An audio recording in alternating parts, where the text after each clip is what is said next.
যেমন ঝেঁটা লাগে সমাজ পরিষ্কার করতে গেলে ঠান্ডা মাথার মানুষদের ঐক্যবদ্ধ হওয়া হয়,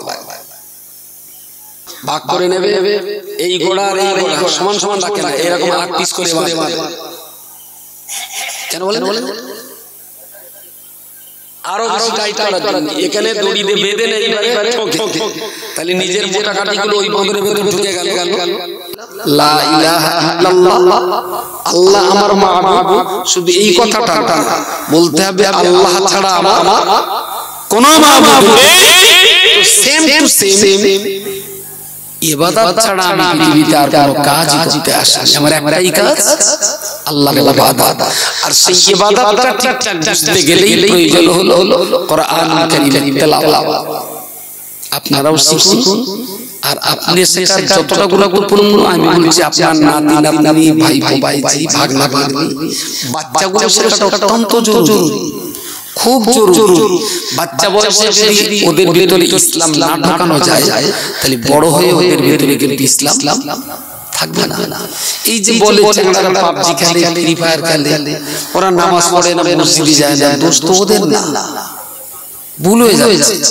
দোষ তো বাচ্চাগুলো না, যুবক চ্যাংড়া তো না, ওই বাচ্চাগুলো বাচ্চা বয়সে যদি মুখ করতেন, বাচ্চা বয়সে যদি হাতে কোরআন তুলে দিতেন, বাচ্চা বয়সে যদি আলেম আলেমদের সঙ্গে সম্পর্ক তৈরি করে দিতেন, তাহলে কিন্তু আপনার বাচ্চারা ফ্রি ফায়ার আর পাবজিটা যেত না। ও গেছে কিন্তু আমাদের গাফিলতির কারণে আমরা ইত্যাদি টেকআপ করতে পারি, তাই আমাদের বাচ্চাগুলো সর্বনাশ। এরপরেও যুবক বলুন, বৃদ্ধ বলুন, প্রৌঢ় বলুন, যদি একটা সিস্টেমেটিক্যাল কাজ করা যায়, সিস্টেমেটিক কাজ করা যায়, ধীরে ধীরে ধীরে ধীরে সবাই তো পড়তে আসবে, সবাই আসবে। কিন্তু সুনির্দিষ্ট একটা প্ল্যান পরিকল্পনা মাফিক যদি কাজ করেন, আপনি কাজের রেজাল্ট পাবেন। ওই গোল করে যে জাল্লা ফেলে দুই হাতে করে কিনে বেরিয়ে ওই খেবলা জাল্লা, এদিক কি বলে খেবলা জাল্লা। আব্বার খুব নেশা ছিল জাল ফেলা বা জাল বোনা, নিজে মাছ ধরা করা পছন্দ।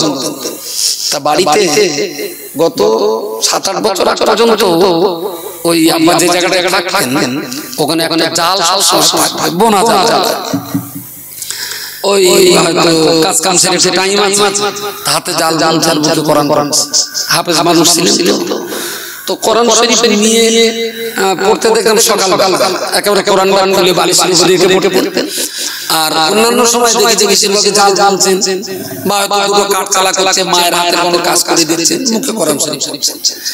তো এই জাল জাল জাল আর আমরা মাঝে মাঝে ওই জাল আব্বা রেখে যখন বাইরে যেতেন আমরা জাল জাল জাল জাল দিছি, বেশ খানিকটা বাড়িয়েছি, আব্বার বকা জালে হালে কেউ তো শিকার হয়ে পালিয়ে দিয়েছে। তা আব্বা আবার বকে টকে ঠান্ডা মার কাছে জাল তো বুনি দিয়েছে, আব্বার কাজে গিয়েছিলাম বকতেছে, তাহলে তো শুয়ার ওয়ার পথ বেরো ছেলে পড়ে ছিল তো তখন ওই পথ বেরো বুঝতো না, কি করে বলো কি ওরে এই পাড়ায় কি বলেন সেই ভাষা বলেন, সব বঙ্কিমচন্দ্রের ভাষা রাখে, কি করে বলো এরা আবার বাইরের লোক বলবে ভাষা খারাপ, ওরা ভালো ভাষা করে করবোটা কি যদি মানুষের বোঝাতে না পারে। ওদগের বলি যত সহজে বসবে, সরকার গেড়ে সব বলি কি সহজে বোঝানো যায়। যখন আবার নগরকে ব্যবস্থা করতে যাবে, যখন আবার শরৎচন্দ্রের সাহিত্য ঘুরে যায়, এখন কারণ এখানকার ভাষা। তার মানে এই যে প্রথম একবার টেনে দিয়ে এমন দিচ্ছে ভিতরে এই করছি টান দিয়ে একটা কড়া কড়া শব্দ, তাহলে গেরোটা ঠিক ঠিক করে বলে মৌপাটি গেরো,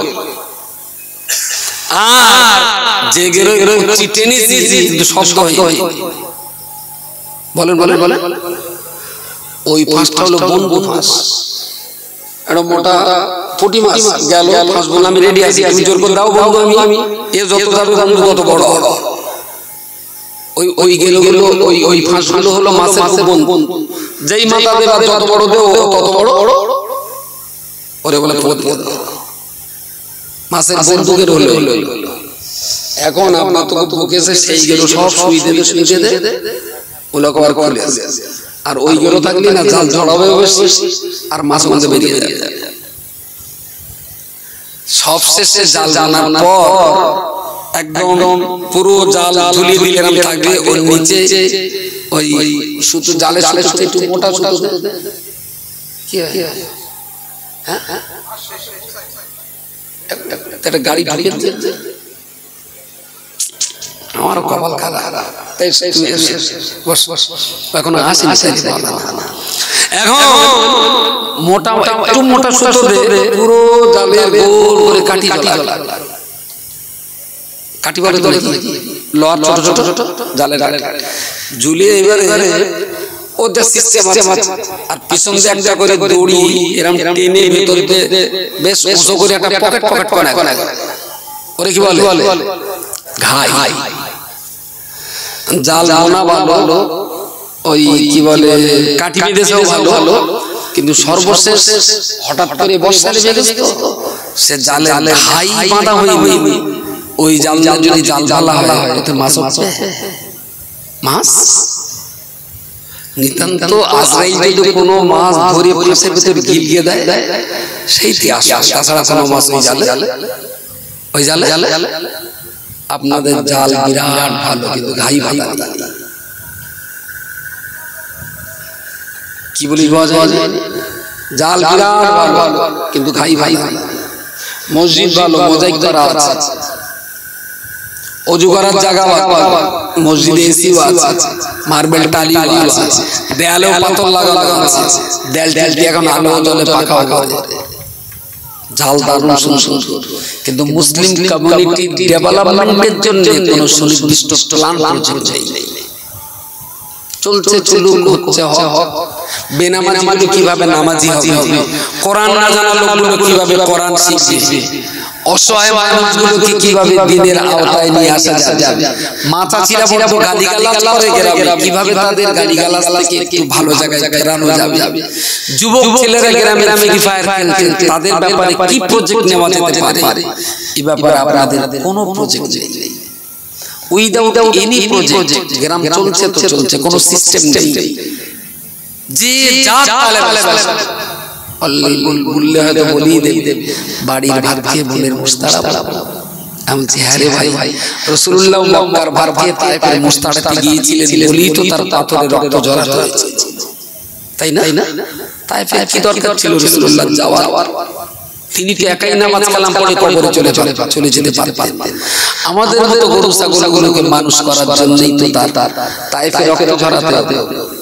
মক্কা থেকে রাতের অন্ধকারে মদিনায় হিজরত করতে হলো, ওহদের যুদ্ধে তার মাথা ফাটলো, দাঁত শহীদ হলো, তবে তো ইসলাম তামাম দুনিয়ার অলিতে গলিতে ইসলাম পৌঁছে গেছে। যদি রাসূলুল্লাহ একাই নামাজ কালাম পড়ে কবরে চলে যেতেন তাহলে ইসলাম আমরা প্রথম বলে হয়। তাহলে যে ইসলাম আপনি পেয়েছেন, আমি পেয়েছি, কষ্ট করে মেহনত করে পরিশ্রম করে এই ইসলাম আমাকে যখন মানতে হবে, আমার পরবর্তী প্রজন্ম তারা কিভাবে ইসলাম মানতে পারে সেই প্ল্যান পরিকল্পনা আমাকে দুনিয়াতে তৈরি করে যেতে হবে। তাহলে আমিও কি ছাড়া পাবো না? আমার পূর্বের কেউ না কেউ কষ্ট মেহনত করে ইসলাম বইকারা গ্রাম পর্যন্ত পৌঁছে দিয়েছে। তো যারা কষ্ট করে আমার কাছ পর্যন্ত ইসলাম পৌঁছে দিয়েছে, তো আমারও দায়িত্ব আমার পরবর্তী প্রজন্ম যারা তাদের কাছে ইসলামটা পৌঁছে দেওয়াটা, ইসলামের উপরে ইস্তেকামাতের ব্যবস্থা করাটা, এটা আমারও দায়িত্ব। আমি খুব বিনয়ের সঙ্গে হাতে ধরে পায়ে ধরে সুনির্দিষ্ট প্ল্যান যদি আপনার হাতে থাকে, ভালো পরিকল্পনা যদি আপনার হাতে থাকে, তাহলে ধীরে ধীরে আমি খারাপ বেশি দেই। আমার কাছে খারাপ লোকের চাইতে ভালো লোকগুলো বেশি।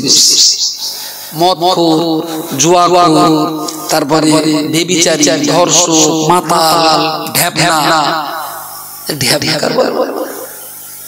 এটা লোকে বলে কিন্তু আমি কোনো সংজ্ঞা খুঁজে পাই।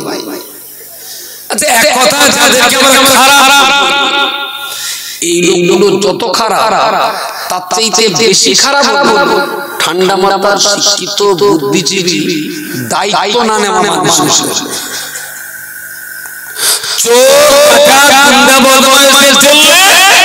একটা সমাজ সর্বনাশ থেকে যায়, সমাজ সর্বনাশ।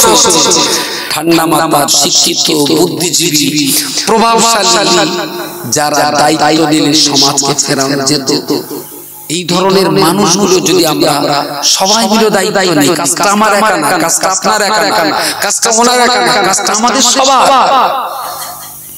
জানবেন ওই কি বলে ঝাড় দিতে গেলে ঝাঁটা লাগে, ঝাঁটা এদিকে কি বলে ঝাঁটা।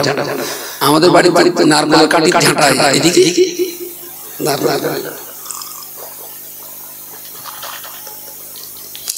এই খাটটা এই যে স্টেজটা ঝাড় দিতে গেলে বেশ সেরকম একটা ঝাঁটা ধরে ঝাড় দিলে একদমই ঝাড় ঝাড় হওয়া যায়। হয়তো একবার টানলে ধরুন এতে 500 কাঠি, 500 কাঠিতে একবার টেনে নিলে যতটা জায়গা পরিষ্কার হলো, অঙ্কের হিসেবে বলছে 500 কাঠি একবার টানলে যতটা জায়গা পরিষ্কার হবে, একটা কাঠি 500 বার টানলে ততটা জায়গা পরিষ্কার হবে, অঙ্কের হিসেবে। কিন্তু বাস্তবিক এটাই হয়। 500 কাঠি একসঙ্গে ধরলে যত জায়গা পরিষ্কার হবে, একটা কাঠি 500 বার টানলে পরিষ্কার। যদি একটা কাঠি বেরাম ফুসফুস করেন না, সারাদিন ধরে বলে পরিষ্কার হবে না, কারণ ঝাঁটা যে দেবেন ময়লা ক্লিন করে কাঠির উপর থেকে পাশে যাবে। আর অনেকটা কাঠি যখন একসঙ্গে যাবে তখন কড়া কাঠি ডিগবাজি হবে ময়লা, কোনো না কোনো কাঠি ডিগে দে ওর স্টেজের নিচে নামতে হবে। আমি বলছি কি, ঘর পরিষ্কার করতে গেলে যেমন ঝাঁটা লাগে, সমাজ পরিষ্কার করতে গেলে ঠান্ডা মাথার মানুষদের ঐক্যবদ্ধ হওয়া হয়। আপনি একটা কাঠি, আমি একটা কাঠি, ও একটা কাঠি, একটা কাঠি, এরকম 10-15টা কাঠি এক জায়গায় হবে। মাছাছিরা ঝাঁটা বাঁধা দেখেছেন? প্রথমে ঝাঁটা এনে ঝাঁটার কাঠিটা দুটো ভাগ করে নেবে, এই গোড়া আর এই গোড়া সমান সমান রাখে না, এরকম আট পিস করে বাঁধে। কেন বলেন? আরো বেশি টাইট করার জন্য। এখানে দড়ি দিয়ে বেঁধে নেই, তাহলে নিজের মোটা কাঠিগুলো ওই বন্ধনের ভেতরে ঢুকে গেল, মাল টাইট হয়ে গেল। টাইট হওয়ার পরে চাষিরা ছাড়বে না, ওই কাঠি এবারে 3 ভাগে ভাগে করে 3 দিকে টেনে ধরে ওর ভেতরে এরকম মোটা একটা কি বলে গজলা। ঠিক বলেছেন, আমাদের তাই গজলা দেওয়া। এরকম একটা বাঁশের 6টা টাইপের আকার একটু সালানি বানা করে ওখানে ধার দিয়ে ঠুকে ঠুকে ওই মাল ঢুকিয়ে দিলে এবারে কাঠি চারিদিকে যে কাঠিগুলো সোজা ছিল ওইগুলো চারিদিকে এইবারে ঝাড় দিলে একবার করে ঝাড় দেবেন 100 করে জায়গা পরিষ্কার। আর ওখানে একটা কাঠিটা ফুসফুস করার কাজ। এই গ্রামে ঝাঁটা তৈরির মতন অনেক কাঠি আছে, কিন্তু আমি আমি তো শুনি, ও বললো তাহলে জীবনেও সমাজ জীবনেও পরিষ্কার হবে না।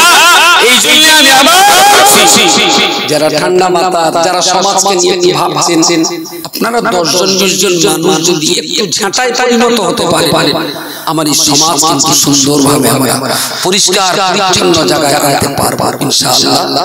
আমাদের সকলের স্নেহধন্য সুললিত কণ্ঠের আমাদের খুব প্রিয়জন, আপনাদের খুব প্রিয়জন জনাব হযরত মাওলানা রাজা আলী সাহেব, তার অজমসে শুনতে হবে।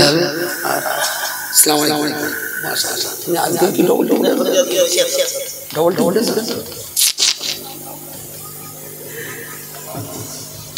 লোকে আগে বলতো যে বর্ষাকালে ব্যাঙ ডাকলে মৌল সাহেবের একটু টাকাটা কম করে, আর এর আল্লাহর রহমতে সারা বছর ব্যাঙও ডাকতে ওটা মাওলানা এসেছেন, তার আলোচনা আপনাদের শুনতে হবে। আমার জানা মতে আজ থেকে প্রায় 40 বছর আগে আব্বা ঠিক এই কাজটা করতে যে এই অল ইন্ডিয়া সুন্নাতুল জামাতের জন্ম দিয়েছিলেন, যে আমি একা তো পারবো না, ওই প্রতিদিন জোহরের নামাজ পড়ে দুপুরে খেয়ে দিয়ে ঘন্টাখানি গড়িয়ে এনে সাইকেল লাগলে আর একটা প্যাকেট বাঁধিয়ে দেবে, ওতে বসে বসে নামাজ শিক্ষা তরিকত দর্পণ দাদা হুজুর ওসিয়ত নামা এই ধরনের দুটো তিনটে বই প্রতিদিন আব্বা যা তখন আমি প্রতিদিতে পড়তাম, কিন্তু মনে আছে আজও চোখ বন্ধ করলে মনে হয় আব্বা জানো উঠোনে দাঁড়িয়ে আব্বার কাছে ব্যাগ চাই, মার কাছে ব্যাগটা চাই, মা এসে ব্যাগটা আব্বার হাতে দিলেন।